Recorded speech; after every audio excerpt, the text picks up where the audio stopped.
touch on my shoulder woke me. Lay point, Grant said.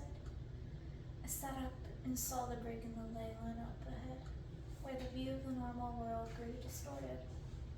Several tall figures waited for us. Friend or foe? Friend, Karen said. The platform buckled, trying to contract on itself.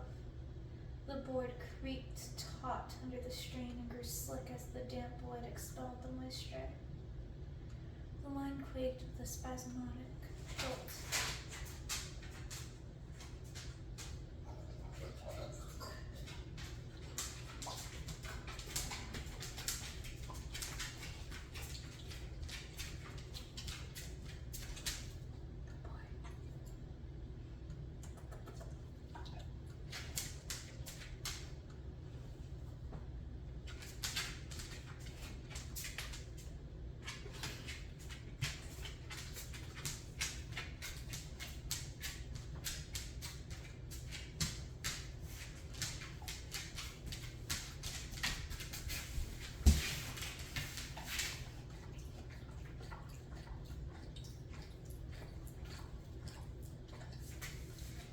Sped us into the deformed arms of a dozen shapechangers. Clawed hands reached to help me off the platform. I got up to my feet on my own. How many are left? Karen asked the head female. She snarled, mismatched jaws snapping. And a shapechanger in a human form stepped forward. 2 groups, my lord. I'm sorry, that's a male. 2 groups, my lord, he said. A small family from Waynesville and 9 people from Asheville. There was a freak mudslide and they have to dig through the slush to get to the point. Grant nodded and strode up the dirt road flanked by dense brush. Far ahead, I could hear the horrible growl of a reconditioned vehicle. A horse would be quieter, I said. I don't like horses, he said. All around us, the brush was alive, with lithe shapes, glowing eyes watched us, drinking in every movement. The pack was mobilizing, pulling into keep. No shapechanger would remain outside its walls, and until the last of them crossed the threshold of their fortress, the roads leading to it would remain heavily fortified. Nobody can remain on full alert forever, Kern said, as if answering my thoughts. After we killed Olis, I'd let them go. Except that it wasn't over. The roar of the water-powered car grew too loud to talk. We rounded the bend in the road, and I saw the reconditioned Jeep guarded by 3 wolves. We climbed in. Curran drove to the keep.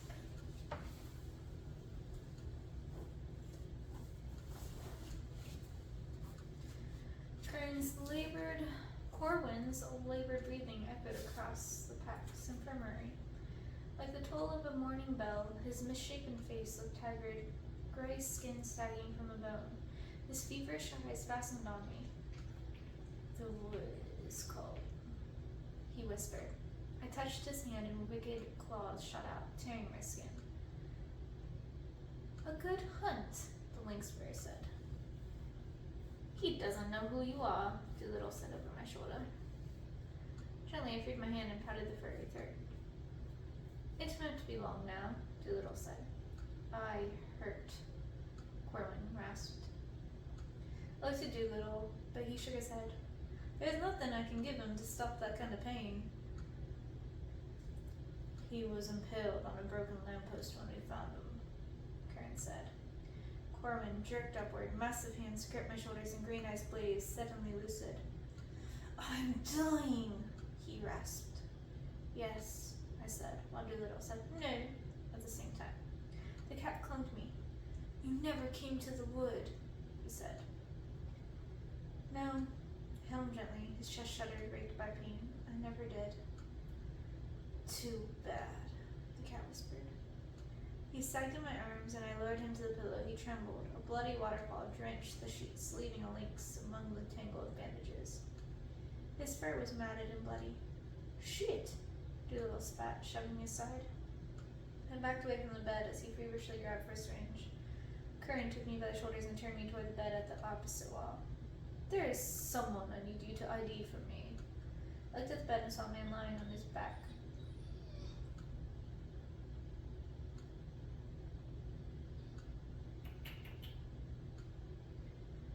Covered to his chin with a blanket. There was something unnatural about his rigid pose. Curran pulled the blanket aside and I saw that the man was strapped to the bed. I took it and the filthy brown hair and the hard face. There was something familiar about him. I'd seen him before. The man's eyelids snapped open and I took a step back, instantly recognizing the promise in the pale eyes. But the bum from Ted's office, the pieces clicked. How stupid of me. We found him next to Curran. Corwin. Knocked out cold, Curran said. Apparently he jumped into the fight for Derek, but he won't tell me why.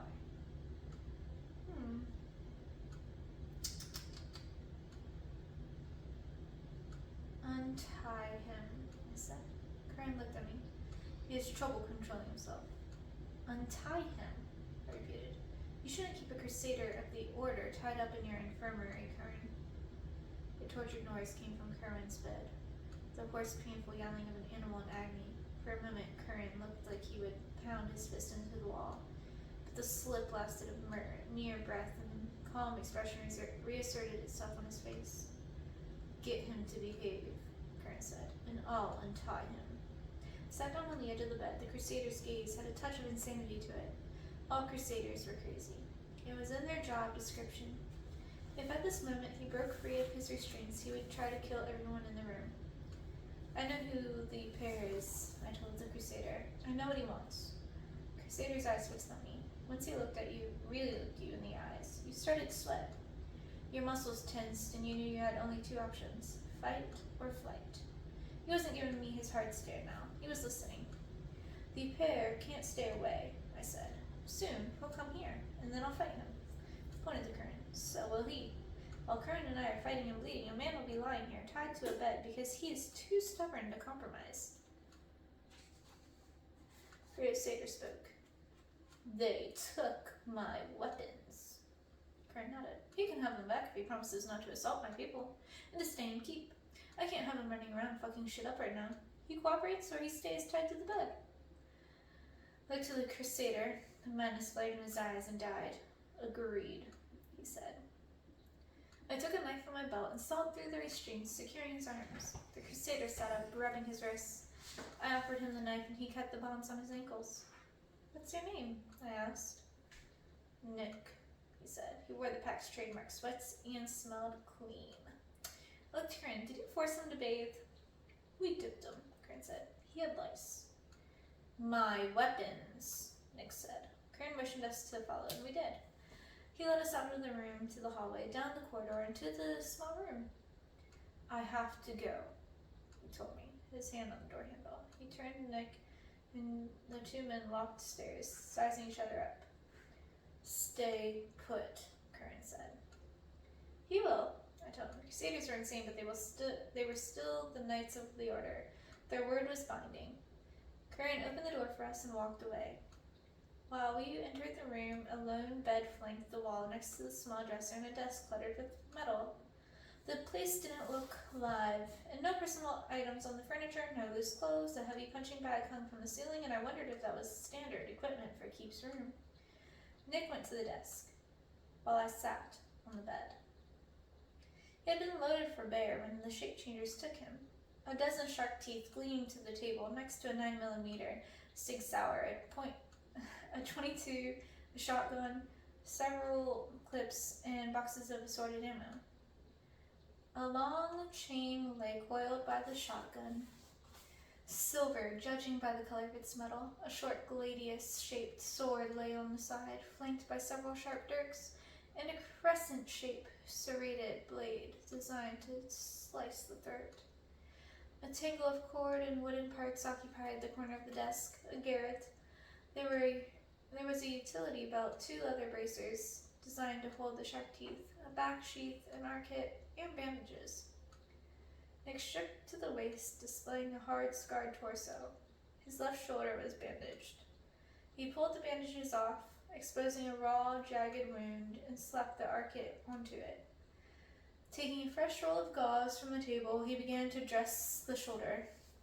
I got up, stood behind him, and passed the bandage over his back. We worked in silence until the wound was dressed. He put the shirt back on and strapped the utility belt over his waist. How long have you been tracking him? I asked. He didn't look at me, his attention captured by the metal on the table. 4 years, he said, the shark teeth one by one into their places on the bracers. First Quebec, then Seattle, Tulsa. We touched the desk. Nothing here will kill him. He thrust the ladies into the belt. It didn't matter that he had nothing, he would still try. How would you know the pair would attack the kid? The kid's been bound to you. How did you know the pair would attack the kid?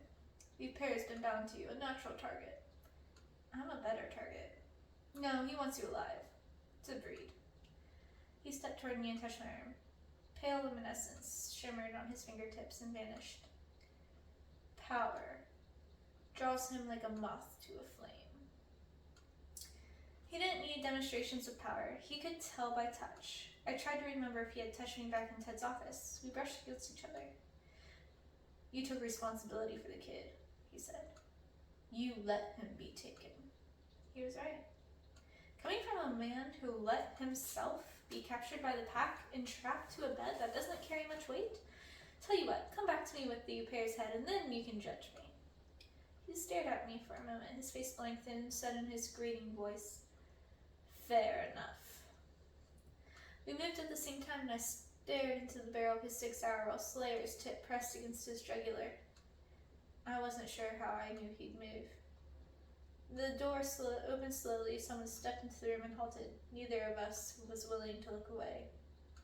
A long moment passed and the newcomer exited. The door clicked, closing. A loud knock broke the quiet. I grimaced at Nick. You gonna do something? Do it, so I can slit your throat and move on. The gun barrel pointed upward and vanished back into the holster with a safety's click. Not now, he said.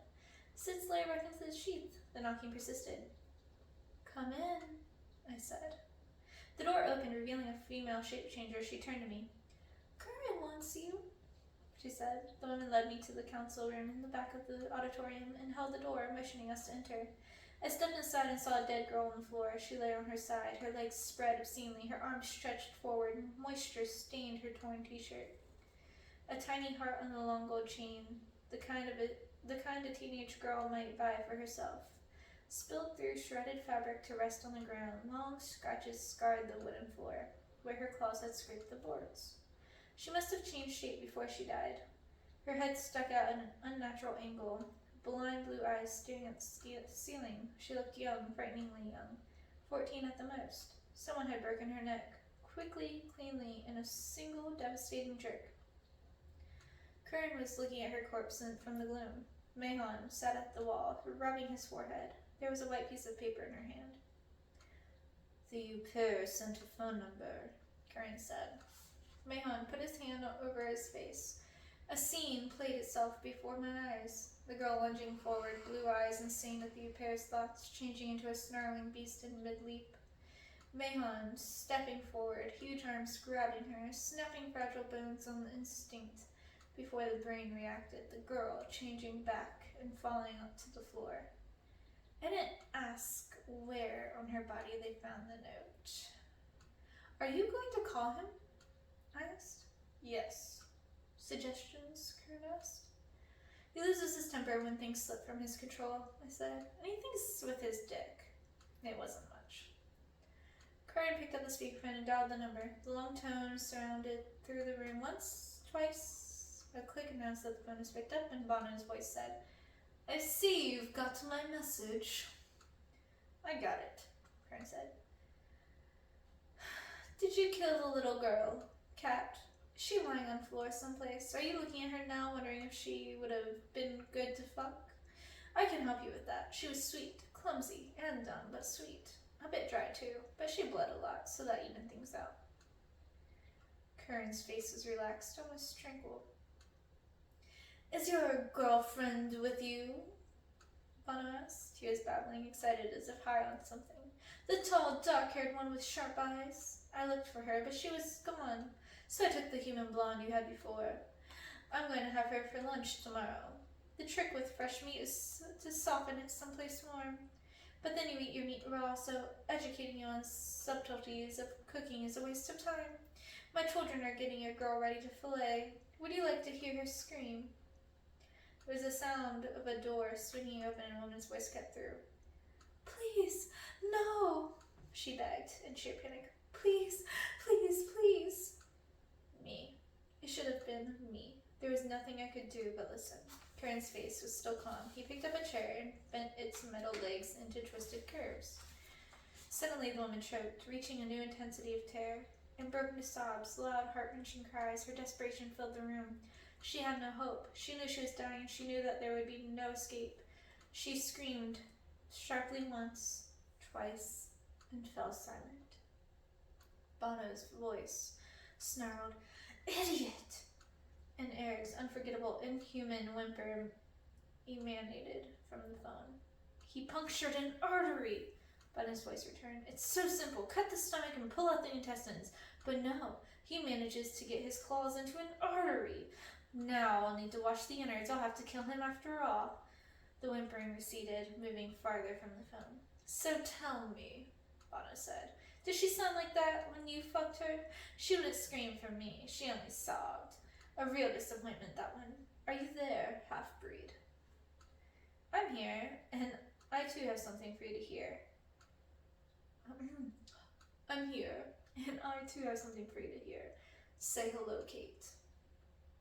"Hello," I said. There's silence on the phone. "It's not her," Bono said. "She's still in her house."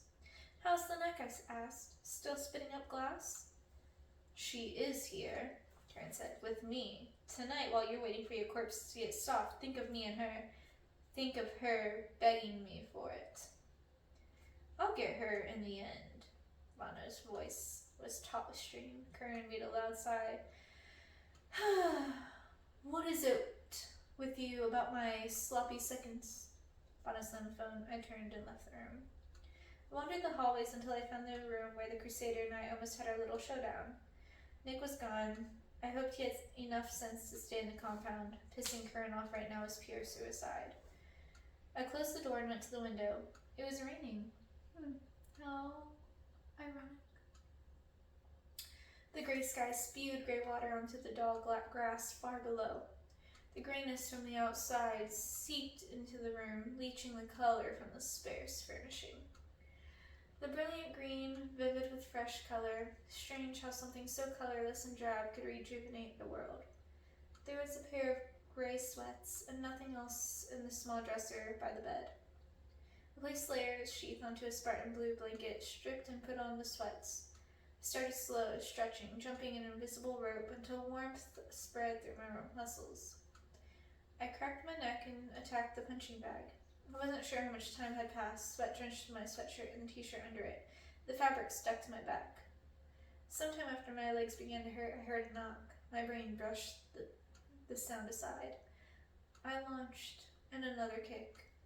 Connected with the solid thump, launched another before my mind put on the brakes. "Come in." Kurt stepped into the room and closed the door. Wiped the sweat from my forehead and stretched. He sat down on the chair, hands resting on his knees, looking at the floor, and waited for me to finish. "He called back," he said when I was done. "What did he say?" "He raved for a while, promised to kill me. He won't attack Keep." "You expected him to?" "No, I hoped." I sat on the bed. It wouldn't play out the way we hoped it would. Bono refused to be provoked into something rash where numbers would be on the pack's side. In this new age, combat between individuals decided the fate of many. Bono would challenge Curran. It was inevitable. Curran had threatened his masculinity. He had made it personal. And when the challenge came, Curran would have to accept it. He was the pack leader and the alpha male who didn't have the luxury of backing down. He would not hide in the safety of the keep, while the pair raged, murdering everyone whose death he thought likely to bring us pain. I looked at Curran. "You're..." I paused, searching for the right word. Girlfriend seemed inadequate. Woman Too impersonal. Your lady, I finally said. Is she safe? Yes, he said. She's here. I nodded, screams of another woman echoing in my ears. Kern looked up at me, his eyes haunted. He looked older and tired. It's not that I don't care, he said. The screaming didn't stop for him either. I know. I can't let him intimidate me. I know, I repeated quietly. I'm sorry, he said, and I wasn't sure exactly what for. He left. I sat on the bed and thought. Everyone had a weakness. It was a law of nature that for each being there was a predator, or disease, or vulnerability built into their very core. The pair had to have a weakness. It wouldn't be in any book. If that was the case, the crusader would have found it by now. Thought about everything that had happened since Greg's death, carefully going over events, trying to recall every detail. I thought about Bonin, the places he visited, the people he might have met, the things he did.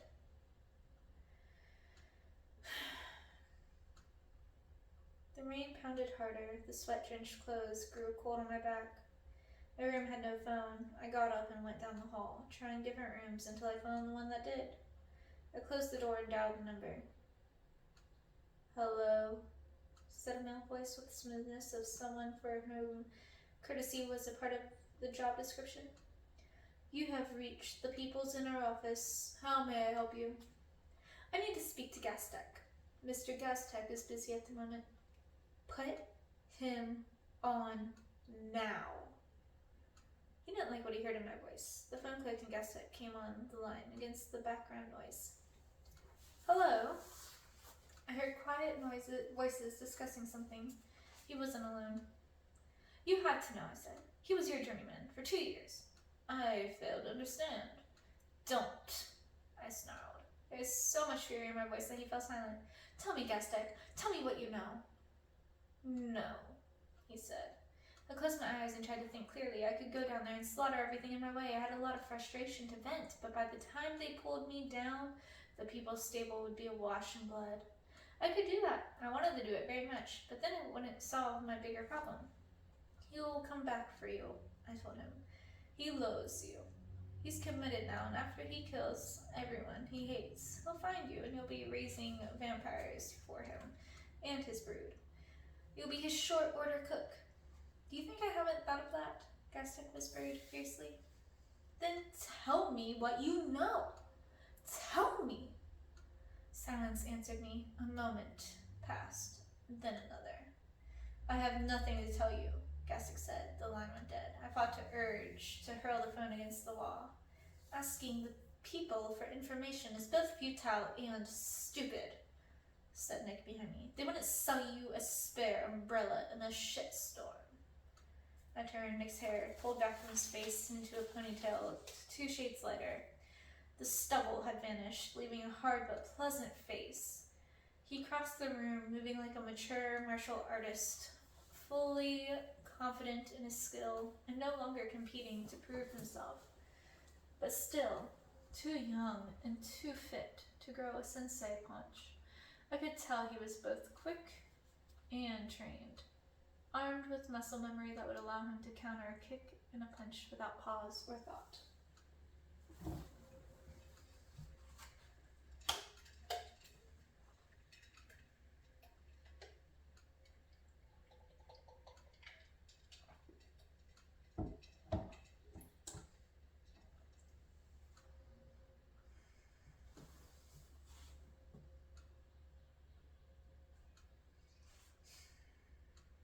He stopped, a respectable distance away, and I realized he smelled like Irish Spring soap.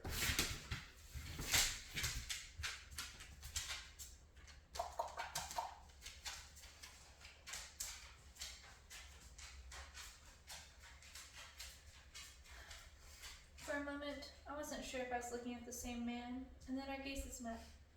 The familiar urge to step back flooded me. Why, you're adorable, I said, trying not to break into a nervous laugh. All that you need is one of those little earrings in one ear. He gave me a hard stare. I'm just curious, I said. When you do that to people, do they usually start to shake and fall to the ground, quivering with fear? They usually just die surprised, he said. Must not have worked on the pair then. He swung a large knapsack over his shoulder. Going somewhere, I wondered. Sitting down on the bed, my reaction time was probably close to his, and there was enough distance between us, so if he tried anything, I had time to evade. Yes. And how are you planning on getting past the pack sentries? I'm planning on you getting me out, he said. They took away my wolfsbane, but I know you have some. I rubbed my face in my hands. I did have wolfsbane. I would have been an idiot to venture within the pack's territory and not bring it me. And I was probably better at using it too. Why would I help you escape? Do you have any idea how pissed Curran will be? I might as well slit my wrist now. Considering how the new pair plans to use you, it might not be a bad idea. Nick stepped to me, reached out slowly, brushed my hand with his fingers. A sharp tingle of magic nipped at my skin, and his fingers glowed with white radiance, as if he had dipped his hand in fluorescent paint. I pulled away. Would you stop doing that? His gaze prodded me. Who are you?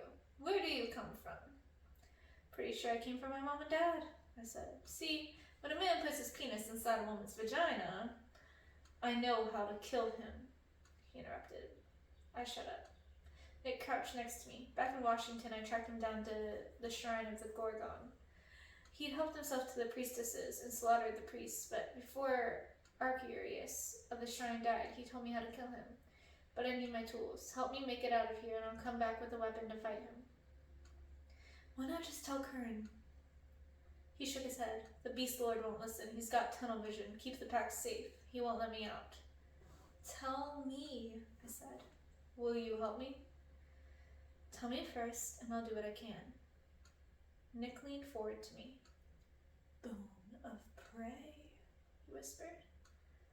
You kill him with the bone. I'll help, I said, but while you're out, I need you to do me a favor. Bring me a present, Nick. Curran looked at me. He wasn't giving me a hard stare. He was just looking at me with no expression at all. Where's the crusader? He said. His voice was level. He needs some me time, I said. I might be wrong, but I don't think he's a team player. There were 7 of us in the room. Curran, Jim, his jaguar shape, Mahon, 2 lupine sentries, the stable master, and me. The sentries and the stable master looked decidedly uncomfortable. Their eyes still watered from wolfsbane, and the left sentry had a full-blown allergic reaction, complete with red rash and a running nose he probably desperately wanted to wipe. If it wasn't for Curran, he might have made a mad dash for the handkerchief, but the Beast Lord's presence kept him rooted at attention, and so he just stood there. Both faucets dripping. Curran nodded calmly, feigning understanding. He was too composed for my liking. In his place, I would have exploded. I flexed my wrist lightly, feeling the edge of the leather bracer, full of silvered needles, rub against my skin. Mahon had politely requested to hold Slayer for me while Curran and I had our little talk. Just as well. It's not like I could kill Curran now. It's not like I should kill Curran now. I could always try later. The Beast Lord crossed his arms on his chest. His face looked placid, calm before the storm. The jaguar at my feet tensed and tried to look smaller. Out of the hell on the horse commandeered from the pack stables, I provided that distraction by leading Jim and his posse of pissy shapechangers on a merry chase through the countryside. Just so we're clear, Curran said, you did understand that I didn't wish you or the crusader to leave keep. Yes, that's what I thought, Curran said. He grabbed me by the throat, slammed me against the wall. My feet felt no floor. His fingers crushed my neck. I clasped the hand that held me and jammed a long silver needle into his palmar nerve between the index finger and thumb. Curran's fingers trembled. His hand opened, releasing me. I slid to the floor, dropped, and swiped at his legs. He fell. I rolled away and came to my feet. On the opposite side of the room, Curran rose to the half-crouch, his eyes burning gold. The whole thing took maybe 2 seconds. The stunned audience never got a chance to react. Curran reached for the needle, pulled it out, and dropped it to the floor. It's okay, I told him. I have more. He lunged from half a crouch into a spectacular pounce. I dashed forward, aiming to come under him and flick the needle into his stomach. We both crashed into Mahon. No, the bear growled. I bounced off his leg, and we both crashed into and sat on the floor, stupidly blinking. Mahon grabbed Curran by his shoulders and struggled to keep him still.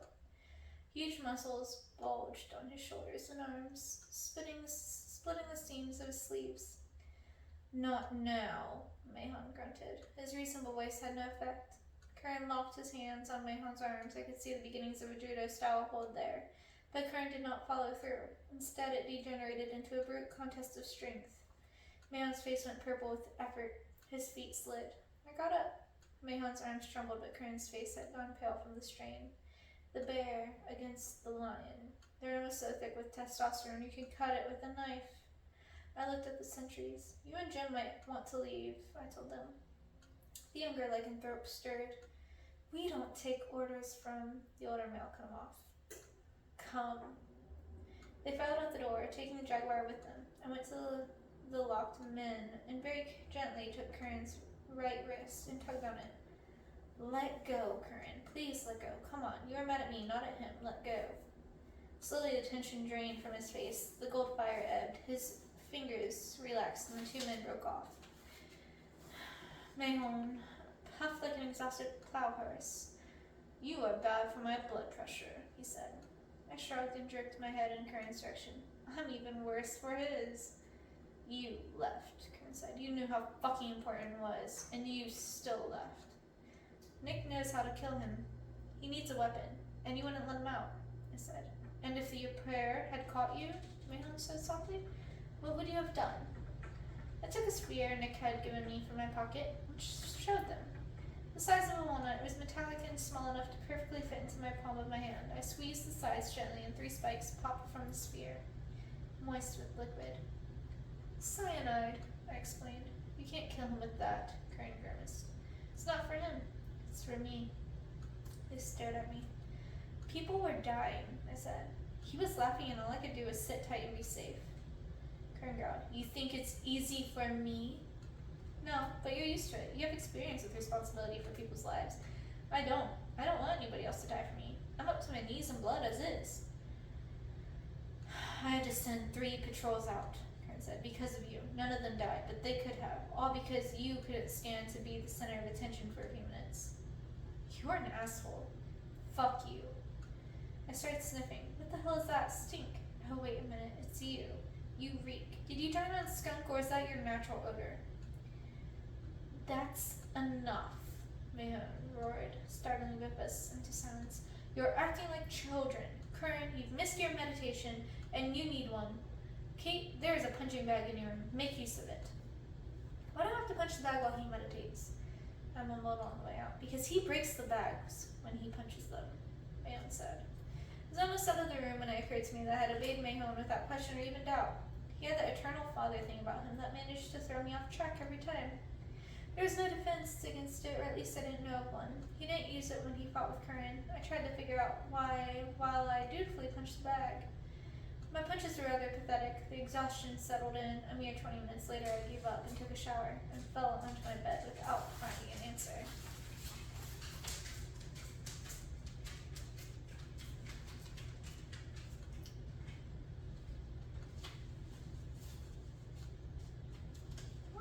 Be ready for chapter 10 next time. Who would have thought we would have been this far in to Magic Bites? It's nice being able to have some time to read. I miss that being my main hobby.